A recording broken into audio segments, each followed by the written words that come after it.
يا رحمة للعالمين يا محمد. سیرت پروجیکٹ سیزن 1 ایپیسوڈ 4. پہلی انسانی تہذیب کا ظہور کس خطے میں ہوا؟ آدم نوح علیہ السلام کے مابین 10 نسلیں ہیں جو توحید پر ایمان رکھنے والی تھی. جیسا کہ صحیح ابن ابان میں ابو امامہ رضی اللہ عنہ کی روایت ہے کہ آپ صلی اللہ علیہ وسلم سے سوال ہوا کہ آدم نبی تھے؟ تو آپ صلی اللہ علیہ وسلم نے جواب دیا کہ ہاں. جب سائل نے پوچھا کہ آدم اور نوح کے مابین کتنا عرصہ ہے علیہ الصلاۃ والسلام، تو آپ صلی اللہ علیہ وسلم نے جواب دیا کہ 10 قرن یعنی 10 نسلیں ہیں.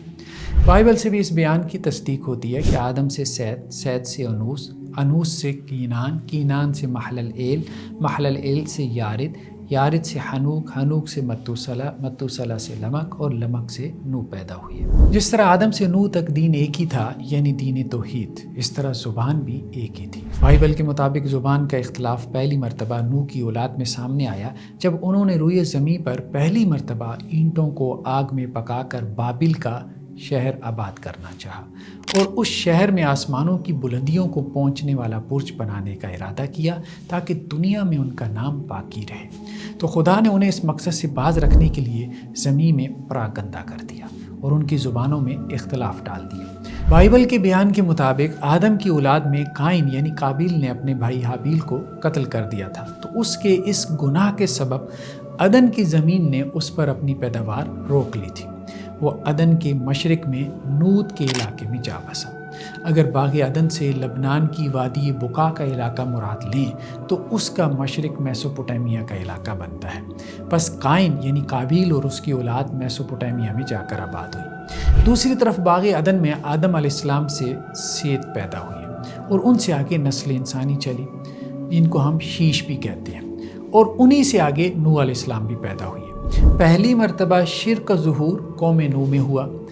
رہا یہ سوال کہ قوم نوح کہاں آباد تھی، تو اس میں ایک امکان تو یہی ہے کہ اولاد آدم میں سیت یعنی شیش علیہ السلام کی نسل میں ہی شرک پیدا ہو گیا تھا جبکہ وہ لبنان میں آباد تھے. اور دوسرا امکان یہ ہے کہ قائن کی اولاد میں شرک پیدا ہوا تھا جبکہ وہ میسوپوٹیمیا میں تھے. ہمارا رجحان دوسرے امکان کی طرف ہے یعنی قائن قابیل کی اولاد میں شرک پیدا ہوا تھا.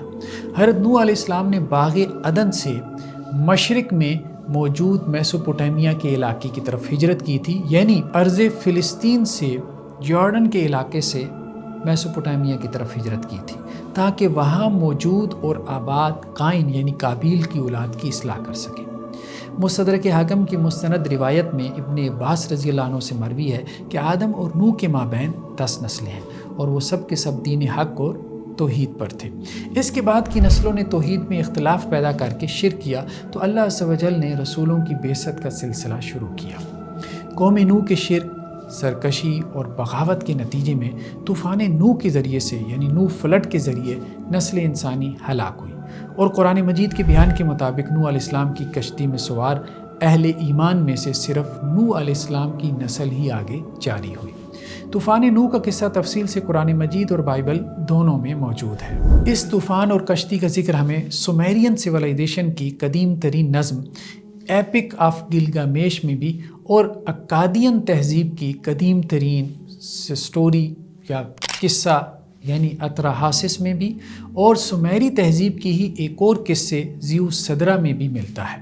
اور ان کی جو ٹیبلٹس ہیں، ان قصوں کی جو تختیاں ہیں، وہ تقریباً 1.5 سے 2000 سال قبل مسیح میں لکھی گئی تھیں. قرآن مجید میں ہے کہ طوفان نوح کے بعد نوح علیہ السلام کی کشتی جودی پہاڑ پر جا ٹھہری کہ جس کا مقام ترکی بتلایا جاتا ہے.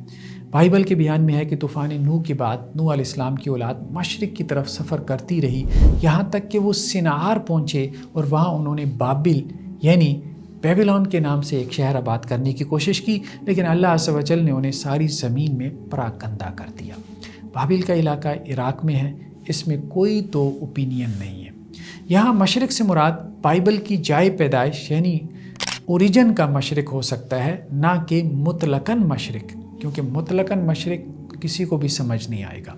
آپ کو ایک پوزیشن تو لینی پڑے گی، پھر آپ کہیں گے کہ اس جگہ کا مشرق مراد ہے. اب بائبل میں جب یہ الفاظ نقل ہوتے ہیں کہ اولاد نوح مشرق میں جا کر آباد ہوئی، تو یہاں کون سا مشرق مراد ہے؟ یہ ایک اہم سوال ہو سکتا ہے۔ اس کا معقول ترین جواب خود بائبل کی جائے پیدائش یعنی اوریجن کا، یعنی ارض فلسطین کا یا باغ عدن کا مشرق ہے۔ بائبل کا بیان ہے کہ وہ سنار کے علاقے میں آباد ہوئے تھے اور وہاں انہوں نے بابل کے نام سے شہر آباد کرنا چاہا تھا، اور یہ عراق کی سرزمین ہی بنتی ہے جو کہ میسوپوٹامیہ کا علاقہ کہلاتا ہے، اور اسے تہذیبوں کا پنگوڑا یا کریڈل آف سیولائزیشن بھی کہتے ہیں، یعنی تمام دنیا کی تہذیبوں کی ابتدا میسوپوٹامیہ کی تہذیب سے ہی ہوئی ہے۔ قدیم انسان نے میسوپوٹامیہ ہی سے مختلف علاقوں کی طرف ہجرت کر کے دنیا کو آباد کیا۔ یہی وجہ ہے کہ مذہب کی تاریخ میں زیادہ تر رسولوں کا تعلق میسوپوٹامیہ کے علاقے سے رہا ہے، چونکہ قدیم زمانے کی متمدن دنیا اور ترقی یافتہ تہذیبیں میسوپوٹامیہ اور ارض موعود یعنی نیل اور فرات کے مابین آباد تھیں، لہذا زیادہ تر رسول بھی اسی علاقے میں بھیجے جاتے رہے۔ یہاں سے اس سوال کا جواب بھی مل جاتا ہے کہ اللہ عز و جل کو کیا صرف اسی علاقے کی ہدایت مقصود تھی کہ قرآن مجید میں جتنے بھی انبیاء کا ذکر ملتا ہے وہ تقریباً سبھی اسی علاقے میں مبعوث ہوتے رہے؟ کیا یہ بھی امکان ہے کہ طوفان نوح کے بعد جہاں نوح علیہ السلام کی کشتی ٹھہری ہو وہ سری لنکا میں موجود آدم کی چوٹی ہو کہ جس کا ذکر پچھلے ایک ایپیسوڈ میں بھی گزر چکا؟ اور آدم کی چوٹی یعنی آدم پیک میں آدم سے مراد آدم ثانی یعنی نوح علیہ السلام ہو۔ نوح علیہ السلام کو اس سبب سے آدم ثانی کہا جاتا ہے کہ وہ موجودہ تمام انسانوں کے باپ ہیں۔ قرآن مجید کے بیان کے مطابق طوفان نوح کے بعد صرف نوح علیہ السلام سے ہی آگے نسل انسانی چلی ہے۔ اس سے وہ قضیہ بھی حل ہوتا نظر آتا ہے کہ آدم علیہ السلام کی چوٹی پر موجود قدموں کے جو نشانات ہیں وہ آدم علیہ السلام کے قد یعنی ہائٹ سے میل نہیں کھاتے ہیں، کیونکہ حدیثوں میں ان کا قد 60 ہاتھ بیان ہوا ہے، اور اس حساب سے ان کے یعنی آدم کے قدموں کے نشانات 9 ہاتھ ہونے چاہیے تھے، لیکن وہ 5 فٹ 7 انچ کے برابر ہیں، یا بعض نے 5 فٹ 9 انچ بھی کہا ہے۔ صحیح بخاری کی روایت میں یہ بھی ہے کہ آدم علیہ السلام کے بعد انسانوں کے قد میں مسلسل کمی آتی رہی ہے، اور آدم اور نوح کے مابین 10 نسلیں ہیں، لہٰذا اس قدر قد میں کمی کا آ جانا انڈرسٹینڈیبل ہے، قابل فہم ہے۔ لیکن زیادہ بہتر رائے یہی معلوم ہوتی ہے کہ وہ حضرت آدم علیہ السلام کے قدموں کے ہی نشانات ہوں، اور ان کا قد یا تو وقت کے ساتھ چھوٹا کر دیا گیا تھا، یا پھر راوی کو قد کے بیان میں وہم ہو گیا کہ اس نے 60 بالشت کو 60 ہاتھ نقل کر دیا، یا 30 ہاتھ کو 60 ہاتھ نقل کر دیا۔ اس پہ ہم پیچھے ایک ایپیسوڈ میں گفتگو کر چکے۔ سمرہ بن جندب رضی اللہ عنہ سے مستدرک حاکم کی مستند روایت میں ہے کہ موجودہ نسل انسانی نوح کے 3 بیٹوں سام، حام اور یافس کی اولاد ہے۔ سمرہ بن جندب رضی اللہ عنہ سے سنن ترمذی کی ایک اور مستند روایت میں ہے کہ عرب سام کی اولاد ہیں، حبشی حام کی اولاد ہیں، اور اہل روم یعنی انگریز یافس کی اولاد میں سے ہیں۔ بائبل سے بھی اس بیان کی تصدیق ہوتی ہے۔ رہا یہ سوال کہ آدم سے نوح اور نوح سے ابراہیم تک کتنے ہزار برس کا زمانہ ہے، تو اس کا یقینی جواب دینا بہت مشکل ہے۔ البتہ جو بات ہمیں مذہبی نصوص ریلیجس ٹیکسٹ سے ملتی ہے وہ یہ ہے کہ آدم سے نوح تک 10 نسلیں ہیں، اور نوح سے ابراہیم تک بھی 10 نسلیں ہیں۔ دوسرا یہ بھی ہمیں نصوص سے ملتا ہے کہ پرانے زمانے میں انسانوں کی عمر 1000 برس یا اس سے کچھ زیادہ ہوا کرتی تھی، اور ان کے قد کاٹ بھی لمبے جیسا کہ 60 ہاتھ کے برابر ہوا کرتے تھے۔ اس اعتبار سے بعض محققین نے آدم علیہ السلام کا زمانہ 5000، بعض نے 8000، بعض نے 10,000 قبل مسیح متعین کیا ہے، لیکن اللہ عز و جل حقیقت کو بہتر جانتے ہیں۔ رہا سائنس کی نسبت سے یہ دعویٰ کہ جدید انسان کی عمر لاکھوں برس ہے، اور تقریباً 2 لاکھ برس پہلے جدید انسان ہومو سیپینز افریقہ میں موجود تھے، اور انہوں نے افریقہ سے تمام دنیا کی طرف ہجرت کی، تو یہ بات مذہبی بیانیے کے مخالف نہیں ہو سکتی۔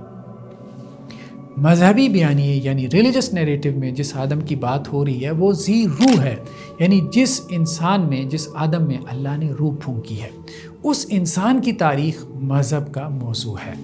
باقی اس انسان سے ملتی جلتی غیر ذی روح نسلیں یعنی جن میں روح نہیں ہے تو وہ ریلیجس ٹیکسٹ کا سبجیکٹ نہیں ہے۔ اس نقطے کو اچھے سے سمجھ لیں۔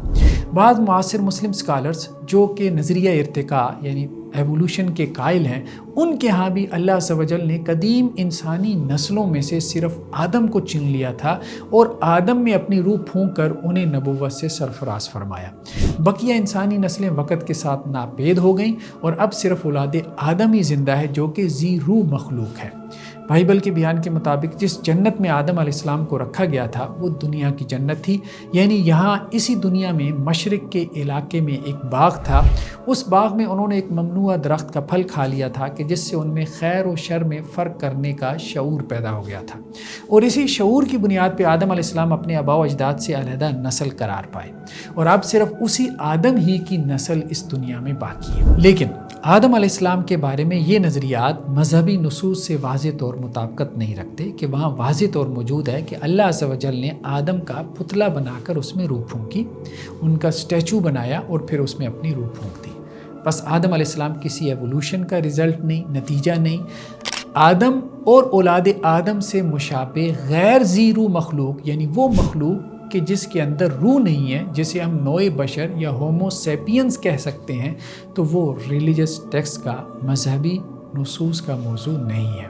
اور اس میں یعنی ہومو سیپینز میں کوئی ارتقاء ہوا یا نہیں ہوا، اس غیر ذی روح انسان کے اندر ایوولوشن ہوا یا نہیں ہوا، تو وہ سائنس والوں کا موضوع ہے، وہ مذہب کا موضوع نہیں ہے۔ مذہب کا موضوع، ریلیجس ٹیکسٹ کا موضوع روح والا انسان ہے، جس کا آغاز آدم علیہ السلام کی پیدائش سے ہوا۔ خلاصہ کلام یہی ہے کہ آدم علیہ السلام سے 10 نسلوں بعد جب شرک کا ظہور ہوا تو اللہ عز و جل نے رسولوں کا سلسلہ جاری فرمایا۔ حضرت نوح علیہ السلام میسوپوٹیمیا ہی کے علاقے میں مبعوث ہوئے تھے، اور یہاں ہی طوفان نوح آیا تھا۔ طوفان نوح کے نتیجے میں نوح علیہ السلام کی کشتی ترکی میں موجود جودی پہاڑ پر جا ٹھہری۔ اس کے بعد اولاد نوح نے میسوپوٹیمیا میں ارض عراق کی طرف دوبارہ ہجرت کی، اور کچھ عرصہ بعد اولاد نوح میسوپوٹیمیا سے نکلی اور 3 براعظموں میں پھیل گئی۔